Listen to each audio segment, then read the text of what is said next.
Hello friends, welcome to astro classes Silvassa. मित्रों, बालाजी वेद वास्तु एवं ज्योतिष विद्यालय सिलवासा में आप सभी का हार्दिक स्वागत है। मित्रों, जैसा कि आप जानते हैं, सीरियल नंबर से हम आप लोगों को लग्नों के आधार पे कौन सा ग्रह कारक और कौन सा ग्रह अकारक होता है, मारक और कारक ग्रहों के विषय में बता रहे हैं। मित्रों, आज कुंभ लग्न की कुंडली के विषय में आप लोगों को हम बतलाने वाले हैं, क्योंकि अब तक हमने आप लोगों को मकर लग्न की कुंडली तक का विवेचन कर दिया है। तो आज मैं आप लोगों को कुंभ लग्न की कुंडली के विषय में बतलाता हूं। मित्रों, कुंभ लग्न की कुंडली में कौन सा ग्रह जातक को शुभ फल और कौन सा ग्रह जातक को अशुभ फल देता है, इस विषय में हम चर्चा करेंगे। इसी क्रम में आप लोगों को बतला दूं कि आप हमारे फेसबुक पेज से जुड़ सकते हैं, जहां से आपको हमारे प्रतिदिन के कोई न कोई तरह तरह के आर्टिकल्स, एस्ट्रोलॉजी से संबंधित, आपके जीवन से संबंधित किसी भी तरह के टिप्स प्रतिदिन मिलेंगे ही मिलेंगे। और आप हमें ट्विटर पे फॉलो कर सकते हैं। ट्विटर पे आप जाएंगे तो आपको वहाँ भी ये आर्टिकल अवश्य मिलेंगे। आप हमारे ब्लॉग में साइन अप करें, ब्लॉग को आप देखें, विजिट करें। वहाँ पे आपको ये आर्टिकल्स और भी तरह तरह के टिप्स, आपके मनचाहे आर्टिकल्स वहाँ मिल जाएंगे। आप हमारे वेबसाइट को विजिट करें, हमें मेल करके आप अपना डिटेल भेज करके और आप सलाह ले सकते हैं ऑनलाइन। आप फ़ोन से संपर्क कर सकते हैं, मुझे व्हाट्सएप पर मुझे मैसेज भेज करके आप सलाह ले सकते हैं।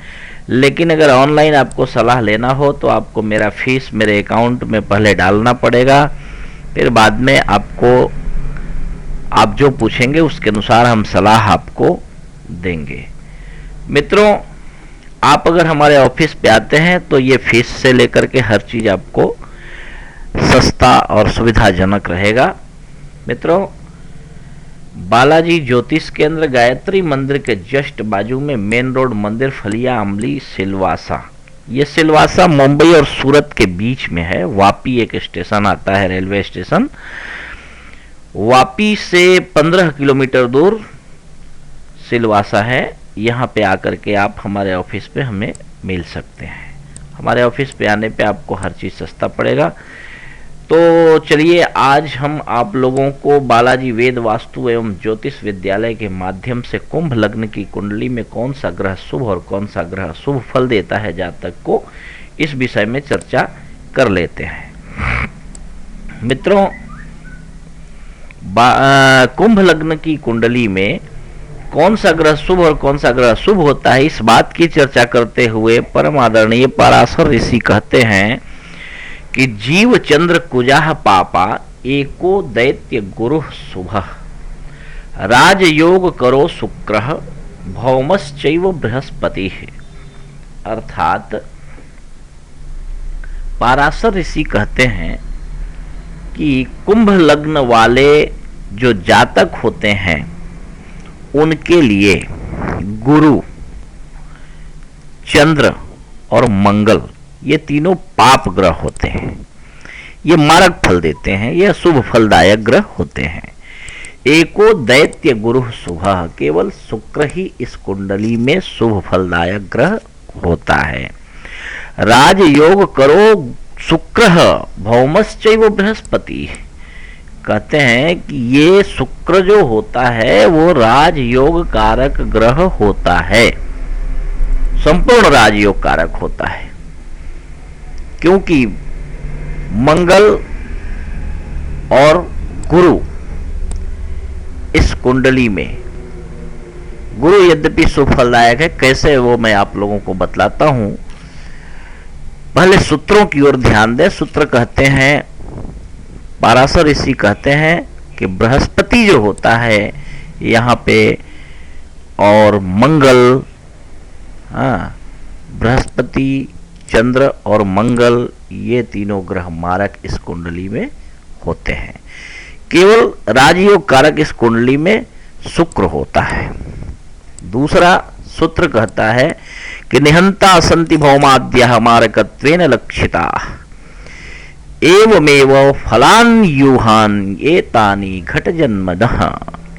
कहते हैं मित्रों कि इस कुंडली में मंगल गुरु ये दोनों मार्केश होते हैं। इस कुंडली में भौम आदि अर्थात जीव, गुरु और मंगल, चंद्र को यहां पे छोड़ दिया गया है। उसका कारण मैं अंतिम में आप लोगों को बतलाऊंगा, पराशर ऋषि के ही शब्दों में बतलाऊंगा। जो कुछ आपको यहाँ पे अगर कंफ्यूजन रहता है आप कमेंट बॉक्स के माध्यम से पूछ सकते हैं। वैसे मैं प्रसंगानुसार इन सभी बातों को भी स्पष्ट करते जाऊंगा। आप अपने पास अगर लिख करके रख रहे हैं तो लिख करके रख सकते हैं। तो मित्रों यहाँ पर गुरु और मंगल प्रबल मारक होता है, मारकत्वेन लक्षिता। कहते हैं कि अन्य बाकी ग्रह एवं एव फलान यूहान एतानि घट जन्मनः, जो घट में घट लग्न में जिनका यानी कुंभ लग्न में जिनका जन्म हुआ है, ऐसे व्यक्तियों के लिए बाकी जो ग्रह होते हैं वो मार्केश के संयोग से ही मारक फल देते हैं। लेकिन मुख्य रूप से भौम, मंगल और गुरु ये दोनों प्रबल मारक ग्रह होते हैं। केवल एक राज योग करो शुक्र, केवल शुक्र जो होता है वो इस कुंडली में संपूर्ण रूप से कारक ग्रह होता है। कैसे, आइए इस विषय को देखते हैं। मित्रों यह है कुंभ लग्न की कुंडली। कुंभ लग्न की कुंडली में चौथे और नवें भाव का मालिक जो होता है वो शुक्र होता है। आपको मैं कई बार ये बात बतला चुका हूं कि केंद्र विष्णु और त्रिकोण लक्ष्मी। त्रिकोण मतलब पांचवा और नवा। ये लग्न को भी त्रिकोण में गिना जाता है लेकिन मुख्य रूप से दो ही, और सबसे ज्यादा प्रभावी घर ये होता है। इस घर का मालिक कभी भी अकारक नहीं होता है। तो मित्रों यहां यानी चौथे और नवे भाव का मालिक शुक्र जो होता है वो अकेला राजयोग कारक इस कुंडली में होता है। दूसरा, जैसा कि सूत्र कहते हैं कि जीव चंद्र कुजाह पापा।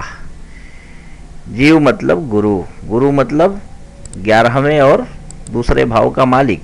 अब आपको ये बात कई बार बतला चुका हूं कि द्वितीय प्रबल मारक होता है और एकादशेष होकर के यह कारक तो है ही है। तो इस प्रकार से ये गुरु जो है प्रबल मारक ग्रह इस कुंडली में है। दूसरा बात करें चंद्रमा। चंद्रमा यहाँ का मालिक है, छठे भाव का मालिक है। ये अकारक ग्रह है, लेकिन एकदम लास्ट में इस प्रसंग के अंतिम में पराशर ऋषि इस विषय को स्पष्ट रूप से कहते हैं कि चंद्र सूर्यम बिना सर्वे मारका परिकीर्तिता। ये बात उन्होंने स्पष्टता पूर्वक बतलाई है कि चंद्र और सूर्य ये दोनों मारक नहीं होते हैं किसी भी स्थिति में। इसलिए चंद्रमा प्रबल मारकों की श्रेणी में नहीं आता है। यद्यपि यहाँ रह करके वो सुफलदायक जरूर है, लेकिन वो बहुत ज्यादा सुफल भी नहीं देता है, सूर्य और चंद्र। आगे बढ़ते हैं मित्रों। यद्यपि यहाँ पे सप्तमेश सूर्य होता है, फिर भी यहाँ पे मारक नहीं है। आप इस बात का ध्यान रखें, सूर्य और चंद्र मारक नहीं होते हैं। मैंने बतलाया है, फिर भी बतला रहा हूं। दूसरा, अगर बात करें तृतीयेश मंगल होकर के, यद्यपि दशमेश भी है मंगल, लेकिन तृतीयेश होने के कारण ये मारक ग्रह है इस कुंडली में। लेकिन ये मंगल राजयोग कारक भी है। अब इसकी संगति और इसके स्वभाव और इसके बलाबल पे ये बात निर्भर करता है कि ये आपको किस प्रकार का फल देगा। उसके लिए आपको गहन अध्ययन की आवश्यकता है। तो मित्रों यहाँ पे मंगल जो है वो मारक ग्रह होता है, जैसा कि पराशर ऋषि कहते हैं। जीव चंद्र कुजाह यानी मंगल, मंगल पाप फलदायक ग्रह होता है। अब इसमें आपको स्पष्टता के लिए रह क्या गया, ये बात स्पष्ट हो गया कि गुरु क्यों मारक है। क्योंकि गुरु यहाँ पे द्वितीयेश है और एकादशेश है। एकादशेश होने के नाते अकारक और द्वितीयेश होने के नाते प्रबल मारक ग्रह गुरु यहाँ पे होता है। ठीक है। दूसरा देखते हैं चंद्र। चंद्र को मैंने स्पष्ट ही कर दिया कि यद्यपि वो षष्ठेश है फिर भी वो अकारक नहीं होता है, इसलिए बहुत ज़्यादा सुफलदायी भी नहीं है। दूसरा मंगल। तीसरा मंगल इसलिए क्योंकि वो तृतीयेश है, तृतीयेश भी प्रबल मारक ही होता है, इसलिए तृतीयेश होने के नाते मंगल इस कुंडली में मारक ग्रह होता है। लेकिन इसकी उत्तरार्ध दशा जो होती है, इसके बलाबल, इसके स्वभाव, ये कहाँ बैठा है, किस घर में बैठा है, किस स्थिति में है, इसके ऊपर निर्भर है कि वो आपको शुभ फल भी देगा, राजयोग भी दे सकता है। तो मंगल की ये स्थिति है। बाकी रही शुक्र की बात, तो शुक्र इसमें प्रबल योग कारक ग्रह है, क्योंकि केंद्रेश और त्रिकोणेश है और ऐसा ग्रह राजयोग कारक होता है। तो मित्रों, आज ये बात स्पष्ट हो गई। मुझे जहाँ तक उम्मीद है कि आप लोगों को समझ में आ गई होगी। तो अगर कोई प्रश्न, कोई शंका, कोई संशय मन में हो तो उस बात को आप हमारे YouTube के चैनल पे जाकर के पहले चैनल को सब्सक्राइब करें, फिर वीडियोज को लाइक करें और उस वीडियो के ही, जिस वीडियो के प्रसंग में आपको कोई संशय हो, उस वीडियो के नीचे कमेंट बॉक्स में आप हमें कमेंट करके बतलाएं कि आपको क्या संशय है। उस बात का हम निवारण आपका करेंगे। आप हमारे फेसबुक के पेज पर जाएं, पेज को लाइक करें, आर्टिकल्स को लाइक करें, शेयर करें और कमेंट करके बताएं कि आपको कैसा लगा और आपको क्या जानना है। मित्रों, आप हमारे ट्विटर पे हमको फॉलो कर सकते हैं, वहाँ से हमें आप मैसेज दे सकते हैं। व्हाट्सएप के जरिए आप मैसेज से हमसे संबंध बना सकते हैं। मित्रों, हमें मेल करके, ईमेल के माध्यम से आप हमसे संपर्क कर सकते हैं। हमारे वेबसाइट पर विजिट करें, ब्लॉग पे साइन अप करें, विजिट करें, वहाँ से आर्टिकल आप अपने मनचाहे आर्टिकल को पढ़ सकते हैं। मित्रों, हमारा पता बालाजी ज्योतिष केंद्र, गायत्री मंदिर के जस्ट बाजू में मेन रोड, मंदिर फलिया आमली सिलवासा। ये मुंबई और सूरत के बीच में अहमदाबाद यूनियन सिलवासा है, जो यूनियन टेरिटरी है, दादरा एंड नगर हवेली केंद्र शासित प्रदेश है। 396230 यहाँ का पिन कोड है और ये वापी के जस्ट बाजू में है, 15 किलोमीटर दूर है। वहाँ से दुनिया भर के रिक्शा मिलते हैं। मुंबई, अहमदाबाद, सूरत, बड़ौदा तक से लोग हमारे पास आते हैं, सलाह लेकर के जाते हैं, बहुत खुश रहते हैं। हमें मैसेज बॉक्स में मैसेज करके बताते हैं कि गुरुजी आपके वजह से हम आज बहुत सुखी हैं। तो आप हमसे संपर्क करें। अगर आपको ज्योतिष से संबंधित किसी भी तरह का सलाह लेना हो तो आप हमसे अवश्य संपर्क करें। वास्तु से संबंधित कोई भी सलाह लेना हो तो आप हमें अवश्य संपर्क करें। और आप सुखी रहें, सपरिवार सदा सभी खुश रहें, ऐसी हमारी शुभकामना है आप लोगों के लिए। तो thanks for watching, bye and take care. Thanks.